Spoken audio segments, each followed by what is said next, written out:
স্ক্রিনে যে ভিডিওটা চলছে, এই ভিডিও থেকে অনেক কিছু আমাদের শেখার রয়েছে। আমরা যখন ইতিহাসের পাতাতে পড়াশোনা করি, তখন জেনেছি যে আমরা নাকি বনমানুষ আগের প্রজন্ম থেকে আমরা এসেছি। আগে আমরা বনমানুষ ছিলাম, সেখান থেকে পরপর প্রজন্ম হয়ে আমরা হিউম্যান মানুষ হয়ে এসেছি। তো এই যে স্ক্রিনে বনমানুষটা একটা পাখি যে উড়ে গিয়ে মারা যাচ্ছিল, তাকে বাঁচানোর পরেও সে চেষ্টা করলো তাকে আশ্রয়ের জায়গা দেওয়া এবং তার কাছে। এখানে হিউম্যান, যেহেতু আমরা বনমানুষ থেকে আমরা প্রজন্ম হয়ে এখন মানুষ এসেছি, আমরা কথাবার্তা বলছি, আমরা আলাপ আলোচনা করি বিভিন্ন কথার মাধ্যমে। পশুরা তার পশুদের মাধ্যমে কথাবার্তা বলে। সেই জায়গাতে হিউম্যান হলে কি করতাম আমরা?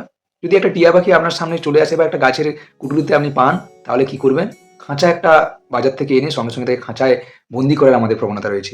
পাখিকে ভগবান পাঠিয়েছে এই কারণে, সে ওড়ার জন্য, আকাশে মুক্ত প্রকৃতিতে বাঁচার জন্য। আমরা কি করি? বিভিন্ন পাখিকে, বিভিন্ন পশুকে আমার সুখের জন্য, আমার আনন্দের জন্য আমরা কি করি? খাঁচায় বন্ধ রাখি। তো এটা হিউম্যানিটি আমার মনে হয় নয়।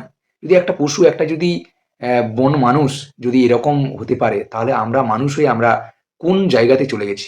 শেয়ার করলাম আপনাদের সঙ্গে। কি হওয়া উচিত আমাদের আচরণ? তো অবশ্যই কমেন্ট করে জানাবেন। ভিডিওটা ভালো লাগলে শেয়ার করুন।